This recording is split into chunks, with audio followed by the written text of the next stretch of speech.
The following is a special presentation of Tony Kurre Radio. From hot dogs to cool kitties, this is Darkside of the Pooch. Oh, Dr. Ram, what you got, baby? Monday through Friday, 7 p.m. Monday, Tuesday, Wednesday, Thursday, Friday. It is Darkside of the Pooch here, right here. First runs on TKR and Tony Kurre Radio. Download that TKR app, like the tens of thousands of folks have already done it. And, of course, you can also go to Spotify or wherever you get your podcast. Search Tony Kurre Radio Podcast. Google it. And you'll see Audio Boom. Click on it and look for Darkside of the Pooch, and you'll get our show right here. Brought to you by Ed's Pet World. I was down at Ed's Pet World just the last couple of days ago. Love that place. It is now pets and toys, Dr. Rab. It's unbelievable. Exotic pets. They have rabbits down there. They got Cayman alligators. They got a cockatoo they just got, which is incredible. I actually posted a video of that cockatoo sitting on my shoulder. They have ferrets. They have rabbits. Any exotic animal. Plenty of fish down there. And, of course, Seth travels the United States of America. And then some, looking for great toys, vintage toys, collectibles, Star Wars stuff. Battlestar Galactica stuff still in the box. It's unbelievable. Check it out and go check out Ed's Pet World in the business now for over 50 years. Pretty crazy. What's the craziest exotic pet you've ever been around? I know you treated a giraffe once, but what's another exotic pet you've been around that you really liked? Let me see. What is the wildest and the craziest? Yes. Tarantulas. Tarantulas are kind of wild and crazy. You've been around tarantulas? I've been around a couple of those bad boys. They've got bad boys and girls. They've got those down they there. got females too. They got female tarantulas. They do.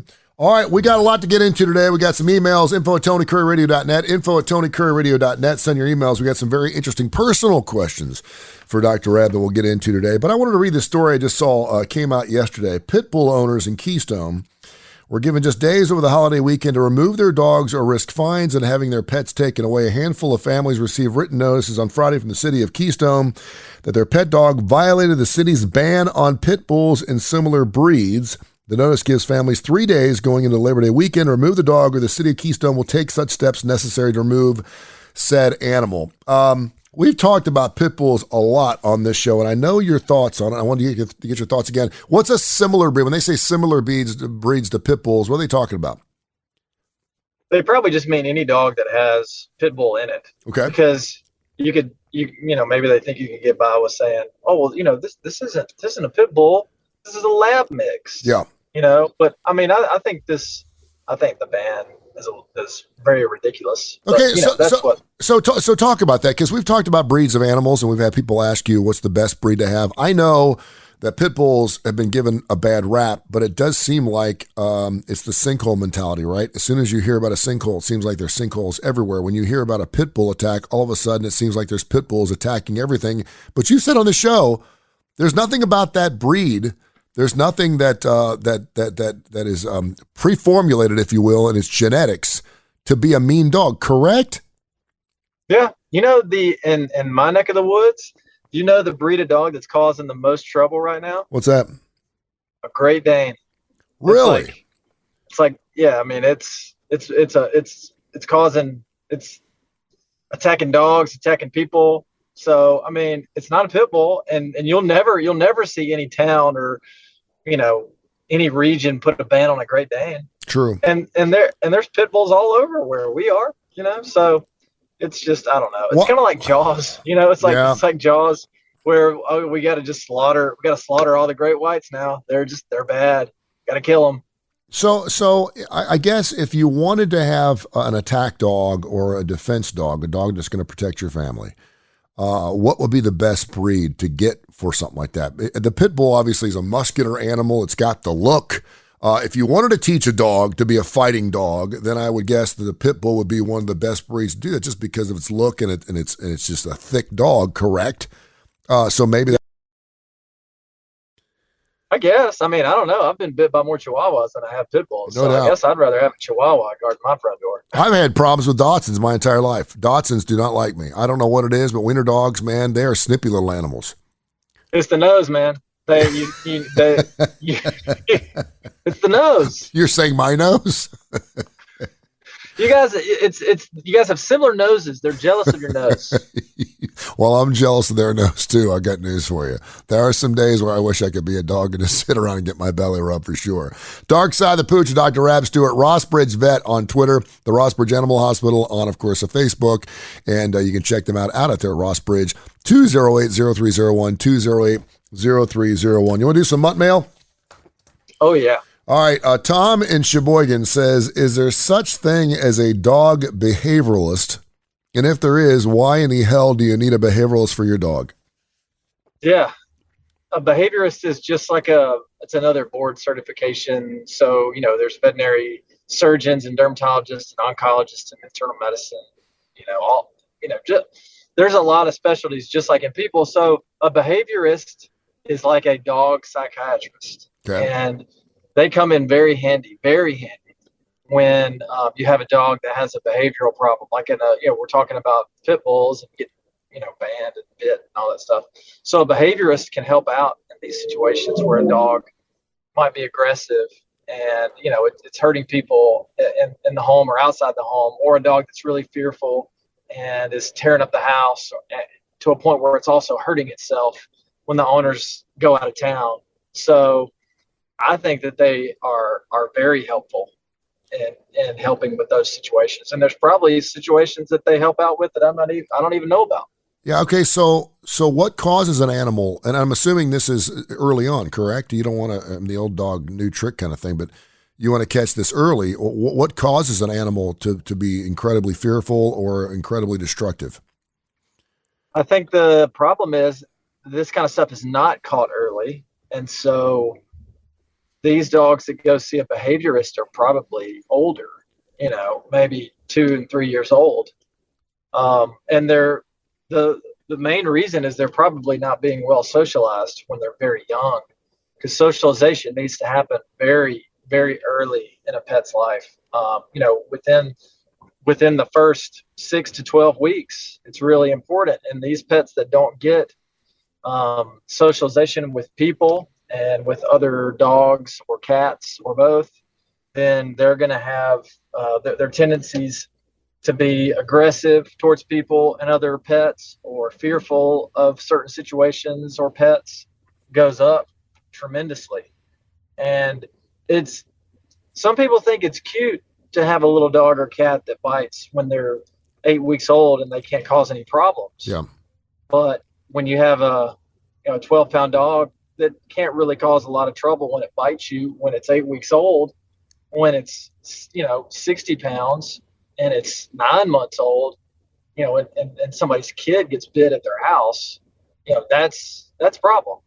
And so those things, people think they're cute when they're young. Oh, laughing and it's so that's funny. It's not. It's going to turn into a problem. What do you, as a veterinarian, and you're the best, what do you say to a family or an owner of an animal that has bitten a child to the point where it needs stitches? And I know a lot of people say, if that dog ever gets our children, we're going to have to get rid of it. Is it worth to get a behavioralist to keep that animal, or is it best just to separate it from the family dynamic it's in it? It depends on what the owner's comfort level is, because I have a hard time leaving people in danger. Yeah. If you have a dog that's biting somebody at home, if I were to say just take it to a behaviorist and everything will be fine, that may not be very good advice. It might be terrible advice. The dog might end up hurting somebody in the family or somebody outside the family. So we try to educate them and tell them that there are no guarantees, and if you want to do everything that you can, then here are the steps we could take. But you also have to understand that during this process, there's still a possibility that someone could get hurt, and it really just depends on what the owner's comfort level is, and I would say how attached to the animal they are. Yeah. So I'm going to ask this question because I know I'm going to get it here. What's the difference between a behavioralist and a trainer, just a dog trainer? A dog trainer okay, let me do it the other way. A veterinary behaviorist is a veterinarian. They they went to undergraduate school, they have a degree, they went to veterinary school, they have a doctorate of veterinary medicine, and then they did a residency in behaviorism. Mm-hmm. So they have tons of qualifications, and they have tons of clinical experience. And a dog trainer can be self-taught. I mean, you and I could be a dog trainer, and I'm sure there are certifications that you can do to help with the craft. But I mean, it's not something that has the type of medical training that a behaviorist would have. Mm-hmm. All right, well, there you have it. He is Dr. Rab Stewart, Rossbridge Animal Hospital, 205-208-0301 at Rossbridge Vet. Rossbridge Animal Hospital, of course, on Facebook. You hear the show live every Monday through Friday, 7 o'clock right here on Darkside the Pooch and TKR. And, of course, you can hear us wherever you get your favorite podcast. Info at TonyCurryRadio.net, info at TonyCurryRadio.net. You got email questions. Brad in Birmingham has got himself a puppy, and it's biting like most dogs do. They have their little teeth coming in, and it probably feels good to bite onto some things. He said, is it a good deterrent to make the dog bite itself to keep it from biting other people? He said sometimes he sticks its dog's tail in its mouth. Maybe if it's trying to bite him, he'll push in the inside of the mouth so it'll bite the inside of its mouth. Does that work? I've done the mouth trick a good bit. So I would say yes on that, because that's the way I've trained my puppies. Mm-hmm. So yes. 100% yes. Okay. Julie in Blue Ash, Ohio, up my neck of the woods, wants to know what Dr. Rab's favorite crossbreeds are. Like a Labradoodle. What's your favorite crossbreed? And she wants to know, can you crossbreed any animal? You mentioned, can you crossbreed a Great Dane with a Dachshund? I love Labradoodles and any type of doodle, because there's a lot of them and we see a lot of them. Mm-hmm. And it's just a breed that we see a lot of. And I think that breed has increased dog ownership. So I love those dogs. I love the look of them. I love that we can take care of them, and we see a lot of them. So, I love those dogs. I think that, when it comes to breeding dogs, you have to factor in the size of the male and the female. You can cross a lot of dogs. You can breed a lot of dogs together that, will make something interesting. But if you're going to do that, you're going to have a variation in size between the breeds. Mm-hmm. You need to be sure that the female is the big one, because that will cut down on dystocias, meaning a puppy that gets stuck in the birth canal. Oh, so wow. if the mom is the big one between the two, then the chances of that happening are less. So if you're going to breed a Great Dane and a Dachshund, you want the female to be the Great Dane. And outside the dog laying on the couch, I'm not sure how you'd do that. You'd have to hold the Dachshund up, but I guess it's possible, right? Well, that's what I'm getting at. So strategically, they can't exactly, a Dachshund can't get up that high. So you'll have to do some artificial inseminating, usually for that to happen, which, that's what veterinarians are for. And that brings me to another specialty, theriogenology. That's the specialty of reproduction health. So theriogenology would be like a doggy OBGYN. Yeah. What's the craziest mixed breed you've seen? I mean, have you ever seen a Dachshund and a Great Dane? No, I mean, not that I know of. I get probably the funniest looking one that I can think of off the top of my head is anything like if you have a tall dog and you mix it with a corgi. So like one time I saw a lab corgi mix. Yeah. And so what that looked like was it looked just like a lab, except it had really short legs. Yeah. And so it looked like a lab that just got, I don't know, like Mr. Potato Head legs taken off and switched around. So how do we come up with miniature animals, like miniature schnauzers? It seems like there's miniature everything now. Oh, how's that happen? By taking just small dogs of the current breed. Yeah. So the way that miniature poodles started is they took small poodles, standard poodles, because the standard poodle was first. Yeah. So they took the standard and they took two small ones and they bred them together. Mm-hmm. And then they just slowly over time shrink them down. That's crazy.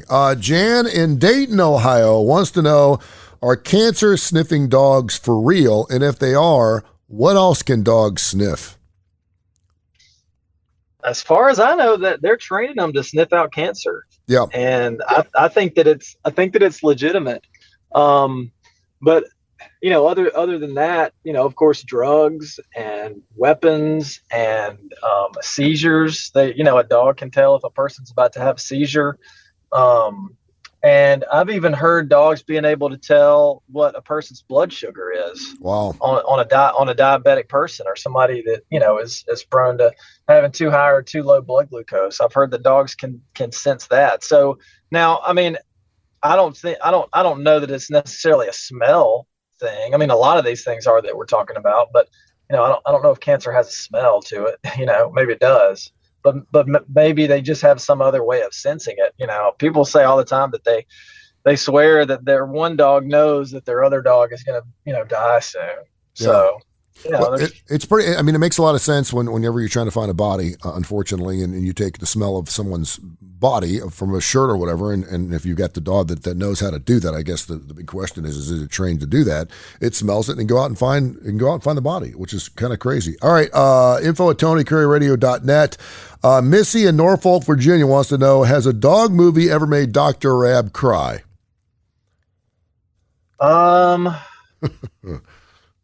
I don't think so.